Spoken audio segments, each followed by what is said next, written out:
प्रधान महेंद्र पंडित जी, दादरी, भिवानी, महेंद्रगढ़ लोकसभा के सदस्य, मेरे साथी चौधरी धर्मवीर सिंह जी, नारनौल से विधायक और मंत्री भाई ओम प्रकाश जी, एक्स एमएलए साहिबा बिमला जी चौधरी, सम्मानित मंच,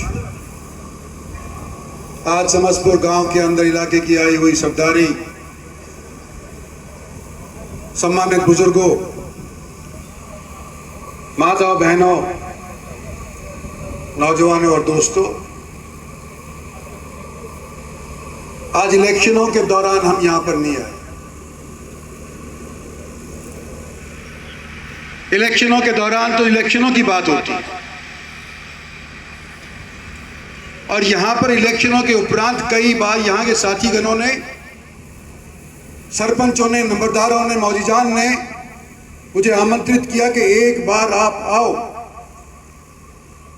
और 25 से 30 सरपंच या भूतपूर्व सरपंच, जिला पार्षदगण कई बार दिल्ली में रह आए और बोले कि एक बार तो आप हमारे यहां पर इलेक्शन के दौरान नहीं, इलेक्शन के अलावा आए आओ। आज भी जो पगड़ी हमारे को दी गई है, मेरे साथियों को दी गई है, 3 दर्जन से अधिक गांव के सरपंचों ने और मौजीजान ने ये जो इज्जत की पगड़ी मेरे सर के ऊपर और मेरे साथियों के सर के ऊपर जो बांधी है, इन सब की तरफ से सबसे पहले मैं आप सभी का शुक्रिया अदा करना चाहता हूं। और जो मैं पहले नहीं आ सका, आमंत्रित तो अनेक बार हुआ लेकिन आ नहीं सका। आप सभी को मालूम है कि पिछले 2-2.5 बरस से देश में क्या, विदेश में भी किस तरह से कोविड का प्रकोप था, और जो माली हालत हमारी आज के दिन होनी चाहिए थी, वो कोविड की वजह से थोड़ी सी कमजोर रह गई, क्योंकि काम ही नहीं हुआ। सब घर के अंदर डरे, सहमे, छुपे बैठे रहे। लेकिन फिर भी एक बात कहने की है कि सारे विश्व के अंदर, बड़े बड़े मुल्कों के अंदर जब माली हालत बिगड़ रही थी, चरमरा रही थी, हमारा देश तो फिर भी अपने पैरों के ऊपर खड़ा हुआ था। और इसका अगर श्रेय दिया जाए तो सबसे पहले तो हमारे प्रधानमंत्री नरेंद्र भाई मोदी को मैं देना चाहता हूं कि जिसने अपने ही मुल्क के अंदर ही नहीं, विदेशियों के अंदर भी, विदेशी मुल्क के अंदर कोविड की वैक्सीन को मुफ्त तौर के ऊपर इलाज के लिए लोगों को मुहैया करवाया। आज हम हरियाणा के अंदर बैठे हैं, 22वां जिला दादरी बना है। हरियाणा सरकार की मेहरबानी हो गई कि यहां के एक बाशिंदे को, धनखड़ साहब को, एक कमेटी का मेंबर, एक चेयरमैन बनाया और यह तय किया कि भाई कौन जिले नए बनाए जा सकते हैं। और यह तोहफा इस दादरी को मिला कि 22वां जिला हरियाणा का ये दादरी बनकर के आ गया। हरियाणा के तो हम सब बाशिंदे हैं, लेकिन साथ साथ हम दक्षिणी हरियाणा के भी बाशिंदे हैं। और हरियाणा जब बना था, अनेक क्षेत्रों के लोग इकट्ठे करे थे, क्योंकि पंजाबी सूबा मांगने वाले, पंजाबी सूबा, पंजाबी नाम के ऊपर, पंजाबी भाषा के ऊपर मांग रहे थे। अभी हमारे दोनों बोलने वाले चौधरी धर्मवीर सिंह जी भी, भाई ओम प्रकाश जी भी, आजादी के 75वें साल की जब आप लोगों को मुबारकबाद देने लग रहे थे, तो मैं सोचता हूं कि मैं भी उसके बारे में जिक्र करना चाहता हूं कि हालांकि मैं यहां से एमएलए नहीं रहा, यहां से एमपी नहीं रहा, लेकिन हमारा इतिहास एक है। हम सब यहां पर सूखे के रहने वाले हैं। पानी का जिक्र हुआ, प्यासा का जिक्र हुआ। दक्षिणी हरियाणा के अंदर सबसे ज्यादा अभाव अगर किसी चीज का है तो वो पानी का है। और बार बार हमारी वोटें ली जाती हैं कि रावी ब्यास का पानी आएगा तो इस सूखे बागड़ के क्षेत्र के अंदर नहरों के अंदर लबालब पानी करके और आपके घरों तक पहुंचा दिया। अनेक सरकारें आई, कांग्रेस की भी आई और पार्टियों की भी आई, लेकिन हमारे पानी का मसला सुलझा नहीं। आज भी महिलाएं यहां पर आकर के यूं कह रही थी कि हमारा डीग है बंद तो गया, लेकिन इसके अंदर बूंद भर पानी भी अभी तक नहीं पहुंचा। मैं इसके बाद जाकर के डीग का निरीक्षण भी करूंगा, अफसर साहिबान आए उनको साथ लेकर के भी जाऊंगा, कोशिश करूंगा कि ये मसला हल हो। लेकिन मैं हमारी और आपकी जो पुरानी इतिहास है उसके बारे में 2 मिनट लेना चाहता हूं कि 1857 का जिक्र, नसीबपुर की लड़ाई का जिक्र चौधरी रणवीर सिंह ने किया। अनेक लोग मारे गए, राजस्थान तक के शेखावाटी तक के लोग मारे गए, हरियाणा के तो मारे ही गए। और उसका परिणाम क्या हुआ कि जो क्षेत्र हरियाणा के दक्षिणी क्षेत्र के हैं, जिन्होंने हिस्सा लिया था पहली आजादी की लड़ाई के अंदर, 1857 की लड़ाई के अंदर जिन लोगों के पूर्वज आजादी का नाम लेते हुए अंग्रेजों के साथ भिड़े थे, किस तरह से जब से लेकर के 150 बरस हो गए हैं, किस तरह से यहां के लोगों को बांटने की साजिश अनेक लोगों ने करी। और शुरुआत किसने करी? गोरों ने करी। 1857 का युद्ध तो हार गए, आजाद मुल्क से हम गुलाम मुल्क बन गए, लेकिन कहीं इतिहास के अंदर यह नहीं लिखा हुआ होगा कि गुलामों के भी गुलाम लोग इस देश के अंदर बसने लगे थे। मैं उदाहरण के तौर के ऊपर आपको कहना चाहता हूं, 1857 के बाद नारनौल और महेंद्रगढ़ पटियाला रियासत के नीचे दे दी। पटियाला रियासत खुद भी अंग्रेजों के पाबंद थी, वो भी अंग्रेजों के गुलाम थे, लेकिन ये महेंद्रगढ़ और नारनौल वाले लोग पटियाला के नीचे देने के बाद पटियाला के ही गुलाम ये भी हो गए, नारनौल के और महेंद्रगढ़ के। इसी तरह से जिस हल्के से मैं आता हूं, जिसमें मेरा गांव पड़ता है बावल, बावल, कनीना और अटेली, ये 3 इधर के ऐसे क्षेत्र हैं जिनको नाभा स्टेट के नीचे दे दिया गया। नहाड़ हमारे बगल के अंदर ही है, दुजाना स्टेट के नीचे नहाड़ को दे दिया गया कि तुम इनकी देख रेख करोगे, तुम उनके ऊपर मालिक बन करके रहोगे और हमारे को रिपोर्ट करोगे कि विद्रोह इनमें से कौन कर रहा है और कौन नहीं कर रहा है। और दादरी, जहां आज के दिन हम बैठे हुए हैं, ये जींद स्टेट के नीचे दे दिया गया। तो हमारा इतिहास एक है,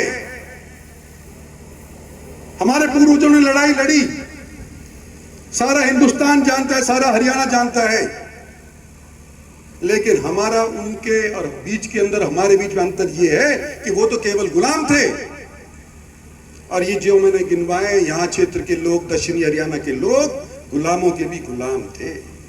और हमारे को आजादी कब मिली? 1947 के अंदर। और हरियाणा के अंदर अनेक सरकारें आई गई, हमने बनाई, हमारे जैसे साथियों ने बनाई, बड़ी उम्मीदों के साथ बनाई, लेकिन जो हमने देखा रोका वो यही है कि हमारी वोट तो ले लेते हैं और जब चंडीगढ़ की गद्दी के अंदर विराजमान हो जाते हैं तो जिस क्षेत्र के चीफ मिनिस्टर होते हैं उसी क्षेत्र का कार्य होता रहता है।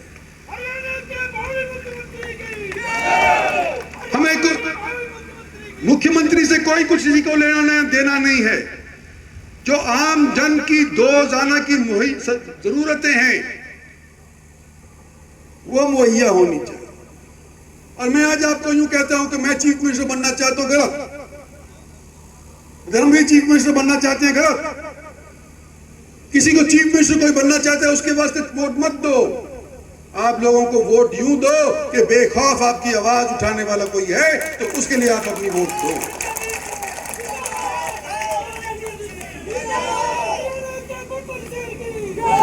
और हमारे देश के अंदर बड़े दशकों के बाद एक पार्टी की सरकार बनी, नहीं तो जोड़ तोड़ की सरकार बना करती थी कई दशकों से। और नरेंद्र भाई हमारे प्रधानमंत्री जब से तजवीज हुए, देश के हर कोने से, हर बिरादरी से, नर से नारी से, सबसे ये आवाज निकली कि भाई ये बंदा हमारा आज के दिन देश का प्रतिनिधित्व कर सकता है। और सबसे पहला जलसा कहां हुआ? नरेंद्र भाई मोदी का रेवाड़ी के अंदर हुआ। और क्या वादा हुआ था कि इस क्षेत्र के लोगों को वन रैंक वन पेंशन के ऐलान रेवाड़ी के अंदर हुआ था। आज ये भी याद करो कि हमारा और आपका रेवाड़ी गुड़गांव से लेकर के यहां तक का भर्ती सेंटर, फौज के अंदर जाने का जरिया, वो रास्ता, वो दादरी ही है। हमारा बच्चा कोई अगर फौज में जाना चाहता है, नेवी एयरफोर्स में जाना चाहता है, दादरी भर्ती दफ्तर के मार्फत ही वो प्रयास करता है। और ये फौजियों का इलाका के नाते नरेंद्र भाई मोदी ने जब ये जलसा किया था रेवाड़ी के अंदर, तो ऐलान किया था कि वन रैंक वन पेंशन हम देंगे। और आज के दिन हम वन रैंक वन पेंशन दे रहे हैं। किसान सम्मान निधि भी दे रहे हैं। हालांकि लत्ती बहुत छोटी है, 2000 रुपए एक क्वार्टर के अंदर, 6000 रुपए सालाना। हमारे को शायद हरियाणा वालों को अच्छा नहीं लगता कि ये कुछ रकम है, लेकिन ईस्टर्न यूपी के अंदर जाकर के पूछो, बिहार के अंदर जाकर के पूछो, मद्रास के अंदर जाकर के पूछो, जो खाली चावल के ऊपर अपना गुजर कर रहे हैं, 10 रुपए भी उनके लिए बहुत होते हैं। आज के दिन हम, कम से कम मेरी उम्र वाले लोग जो 60 साल 70 साल पार कर लिए, चिकित्सा के लिए जरा चिंतित रहते हैं। और एक आयुष्मान भारत नाम की जो स्कीम लागू हुई है भारत सरकार की तरफ से, उसके अंदर 10 लाख तक का मुफ्त इलाज मुहैया कम से कम 40 करोड़ लोगों को हो सकता है। तो ये भारत सरकार को जो हमने और आपने चुना, ये हमारे लिए, मैं समझता हूं कि बड़े कारगर रहे। और हमारे लिए इन्होंने सोचा, नरेंद्र भाई मोदी की सरकार में सोचा। और यूं ना समझो कि मैं नरेंद्र भाई मोदी की सरकार के अंदर एक मंत्री हूं इसलिए मैं नरेंद्र भाई की बात करने लग रहा हूं। वास्तविकता है इसलिए करने लग रहा हूं।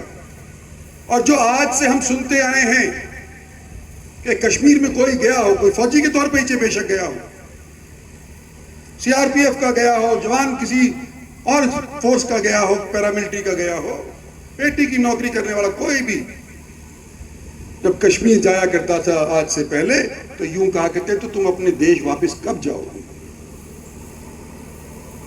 मतलब कश्मीर अलग देश, भारत अलग देश, और वहां के लोग हमारे को यूं कहें कि तुम अपने देश वापस जाओ। जो हमने और आपने ये सरकार करी, मैं कहता हूं एक ही अगर काम उन्होंने काबिले तारीफ किया है तो ये 2 देश की जो हमारे देश के अंदर थोड़ा पनप रहा था, 370 की धारा हटा करके हमेशा के लिए उसका इलाज कर दिया।